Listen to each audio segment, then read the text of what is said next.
Hello and welcome. आप अपने application का डेटा कहाँ पे स्टोर करोगे? डेटाबेस के अंदर। अब डेटाबेस को वो डेटा स्टोर करने के लिए क्या चाहिए? Storage, right? तो आज हम RDS स्टोरेज के बारे में बात करने वाले हैं। So let's start.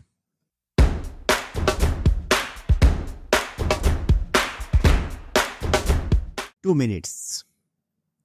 यहाँ पे मैं आपको एक रिक्वेस्ट करना चाहूँगा। देखिए, आप हमारे AWS के वीडियोस देख रहे हो। अगर आपको लगता है कि ये वीडियोस देख के आपकी स्किल इंप्रूव हो रही है, आगे जाके ये वीडियोस आपको जॉब में हेल्प करने वाले हैं, तो प्लीज़ हमें ज़रूर बताइएगा। आपको अगर हमें कुछ भी बताना है, आपके पास कई सारे रास्ते हैं, पर एक रास्ता है सब्सक्राइब टू दिस चैनल। देखिए, हमारे बहुत ही बड़े प्लान हैं। आगे जाके एज्योर के वीडियोस आने वाले हैं, डेवऑप्स के वीडियोस आने वाले हैं, पर उसके लिए हमें आपके मोटिवेशन की भी जरूरत है। Subscribe to this channel is free for you, पर यहाँ पे हमारे जो आगे के प्लान हैं वो पूरे डिसाइड होते हैं। हमारा टारगेट है कि हमें 1 मिलियन सब्सक्राइबर्स चाहिए।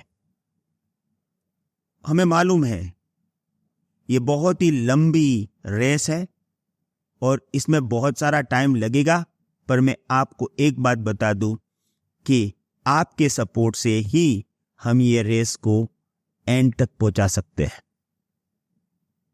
Please support us, please subscribe to this channel. और अगर आपके ग्रुप में कोई IT प्रोफेशनल्स हैं तो उनके साथ हमारे वीडियोस जरूर शेयर करिएगा, क्योंकि अगर वो देखेंगे तो वो भी सीखेंगे। और इसमें सबसे बड़ा फायदा है कि आप अपने टाइम का पूरा यूटिलाइज कर रहे हो। यहाँ पर जो आप सीखते हो वो आपको आगे जाके यूजफुल होगा, right? So don't forget to subscribe this channel. Thank you very much. Now you can continue your learning process. सबसे पहले मैं आपको स्टोरेज ऑप्शंस हमें कहाँ से मिलेंगे उसके बारे में बात करता हूँ। देखिए, मैं अभी AWS कंसोल में हूँ। RDS में जाके मैं एक नया डेटाबेस बना रहा हूँ। अब यहाँ पे जब हम नया डेटाबेस बनाते हैं तो कई सारे डेटाबेस इंजिन्स का हमारे पास ऑप्शन होता है। हम अरोरा के बारे में पूरी सीरीज बनाएंगे। अभी हमने चूज किया MySQL डेटाबेस इंजिन। जैसे ही मैं स्क्रॉल डाउन करूंगा, ये सभी ऑप्शंस के बारे में हमने बात कर लिया है। आज हमें स्टोरेज के बारे में बात करना है। अब यहाँ पे ये क्या ऑप्शंस है और उसका यूज केस क्या है उसको समझते हैं यूजिंग माइंड मैप।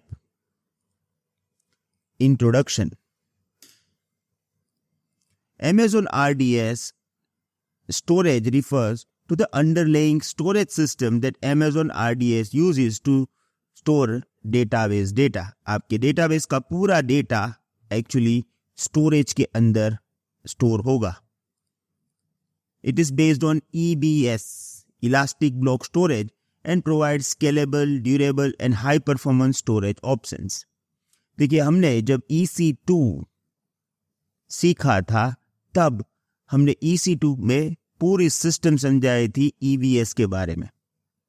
AWS में कितने टाइप के EBS वॉल्यूम आते हैं, कौन सा वॉल्यूम आपको चूज करना चाहिए, कौन से वॉल्यूम्स के एडवांटेजेस क्या है, वो सब कुछ हमने देखा था।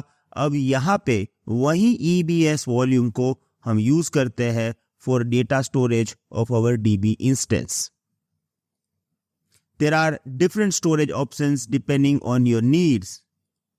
General purpose SSD, provision IOPS SSD and magnetic storage।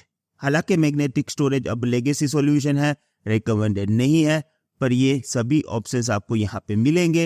It is same like EBS। The storage options available in RDS are indeed based on the database engine you select. Different database engines support specific storage types। मैं आपको इसका एक example देता हूं। देखिए, यहाँ पे अभी मुझे कितने मिल रहे हैं? 3। General purpose SSD, provision IOPS SSD, provision IOPS SSD IO1 IO2, right? और देखिए, मैं है ना अभी कौन सा चूज किया है? MySQL। यहाँ पे अपना सिलेक्शन चेंज करता हूँ। मैंने चूज किया MariaDB, राइट। अब जाते हैं, स्क्रॉल डाउन करते हैं, देखिए कितने ऑप्शन मिल रहे हैं। General purpose GP2, GP3, IO1, IO2 and magnetic. तो ये टोटली डिपेंड होता है कि कौन से डेटाबेस इंजन के साथ आप जाना चाहते हो। अब यहाँ पे मैं आपको एक और बात बता दूं कि यहाँ पे जितने ऑप्शंस हमें मिल रहे हैं उसके बारे में हमने EBS वॉल्यूम में सीख लिया है कि कौन सा वॉल्यूम आपको चूज करना चाहिए, किसका क्या लिमिटेशन है, प्रोविजन IOPS का काम क्या है। प्रोविजन IOPS में भी IO1 है, IO2 है, उसमें डिफरेंस क्या है, वो सब के लिए हमने EBS के वीडियो बनाए थे, तो वही यहाँ पे एप्लीकेबल होगी। मैं क्या करूँगा, आपको इस वीडियो के डिस्क्रिप्शन में उस वीडियो का लिंक दे दूंगा, तो अगर आपको उसके बारे में जानना है तो आप उस वीडियो को देखकर जान लीजिएगा। मैं वो सेम वीडियो डिटेल में अभी नहीं बनाऊंगा, राइट, क्योंकि वो सेम चीज है, EBS वॉल्यूम ही यहाँ पे हम यूज कर रहे हैं। Okay, you can create DB2, MySQL, MariaDB, Oracle, SQL Server and PostgreSQL RDS-DB instance with up to 64 TB of storage। अब देखो यहाँ पे है ना, आपको साइज देना पड़ेगा। देखो यहाँ पे क्या रहा है, 65,536 गीगाबाइट्स, राइट। तो उससे ज्यादा आप नहीं दे सकते हो इन एनी केस। बाकी आपको अगर चाहिए 100 GB, आप यहाँ से 100 GB दे दो। तो जितना भी आपको स्टोरेज चाहिए वो साइज यहाँ से दे सकते हो, और यहाँ से आप कौन से स्टोरेज टाइप में आपको जाना है वो चूज कर सकते हो। वो स्टोरेज टाइप जब आप EBS का वीडियो देख लोगे आपको 100% समझ में आ जाएगा कि कौन सी रिक्वायरमेंट में हमें कौन सा चूज करना है। ओके, अगर आपने यहाँ से प्रोविजन IOPS लिया तो यहाँ से आपको IOPS जो भी आपको प्रोविजन करना है वो चूज कर सकते हैं, और वो ऑप्शन आपको यहाँ पे मिलेगा, राइट। तो ये था EBS वॉल्यूम। याद ये रखना है 64 TB is a maximum capacity. क्यों? क्योंकि एग्जाम के अंदर ये भी क्वेश्चन आ सकता है कि भाई हमारे पास 100 TB डेटा है, तो देखो 100 TB कैपेसिटी नहीं है किसकी, RDS की, तो वहां पे आपको दूसरा ऑप्शन लेना पड़ेगा, राइट। तो वो याद रखिएगा। अब एक फीचर जो है वो RDS में है, जो EBS वॉल्यूम में भी है, पर यहाँ पे ये ऑटोमेटिक काम करता है, उसके बारे में मुझे आपको समझाना है, जिसको बोलते हैं डेटा स्ट्रिपिंग इन Amazon RDS। अब ये क्या होता है समझ लेते हैं। RDS data striping is a process where Amazon RDS automatically splits and distributes your database data across multiple EBS volume। तो यहाँ पे हमें कुछ नहीं करना है। जैसे मैंने यहाँ पे बड़ा साइज ले लिया वॉल्यूम का, जैसे मैं ये बोलूंगा कि मैंने 1000 GB ले लिया, तो बैकग्राउंड में ये क्या करेगा, एक EBS वॉल्यूम का यूज नहीं करेगा, मल्टीपल EBS वॉल्यूम का यूज करेगा। ओके, अब आप बोलोगे उससे क्या होगा। This improve the performance by increasing the speed of data reads and write as multiple volume works together to handle this data. तो मल्टीपल स्पिंडल काम करेगा, multiple EBS volume at a time read करेगा, तो ये performance improve कर देगा। और इसके लिए हमें कुछ नहीं करना है, बेस्ड ऑन वॉल्यूम साइज वो स्ट्रिपिंग अपने आप करेगा। ये चीज आपको याद रखना है। You don't need to configure it manually. RDS handles the stripping to ensure your database performance efficiently, especially for a large or high traffic database. Specifically size अगर बड़ा होगा वॉल्यूम का, तभी आपको ये फीचर काम में आएगा। और वैसे भी काम तो ऑटोमेटिक करता है, बस आपकी डिटेल के लिए मैंने आपको ये समझाया। अब मैं आपको बताऊं, यहां पे सही में जो ऑप्शन है जो आपको समझना है वो है स्टोरेज ऑटो स्केलिंग। ये है ना बहुत ही इंपॉर्टेंट पार्ट है, और ये कैसे काम करता है ना वो समझना जरूरी है। क्योंकि मैं आपको 1 मिनट में भी समझा सकता था, पर मुझे ऐसा नहीं करना है। मैं इसको डिटेल में समझाना चाहता हूं, क्योंकि ये आप रियल वर्ल्ड में यूज करने वाले हो, ये मुझे मालूम है इसलिए। ओके, तो अभी हम समझेंगे storage auto scaling. Sorry to interrupt you, I know that video बहुत ही इंटरेस्टिंग है, पर अगर आप ये 100 डेज चैलेंज के सभी वीडियोस पूरे देखना चाहते हो तो हम आपको 2 ऑप्शंस दे रहे हैं।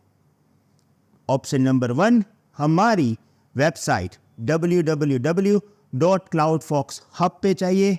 वहाँ पे आपको एक 100 डेज यूट्यूब चैलेंज कोर्स मिलेगा, उसको सब्सक्राइब करिए।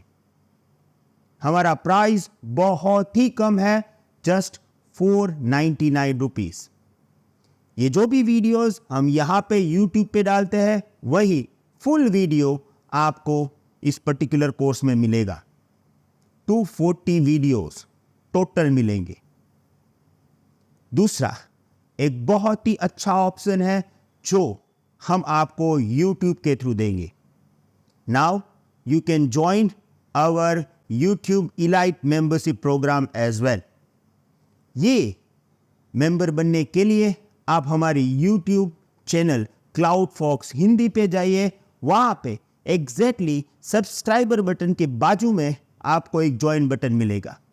वहाँ पे ज्वाइन करिए। आपको मंथली सिर्फ और सिर्फ 89 रुपीज़ पे करना है और ये सभी वीडियोस आपको फुल तो वहाँ पे मिलेंगे ही, अप टू 240, और कई सारे कोर्सेज जो हम फ्यूचर में डालने वाले हैं वो सब आपको मिलेंगे सिर्फ 89 rupees per month. I hope you will join this. Thank you very much. Goodbye.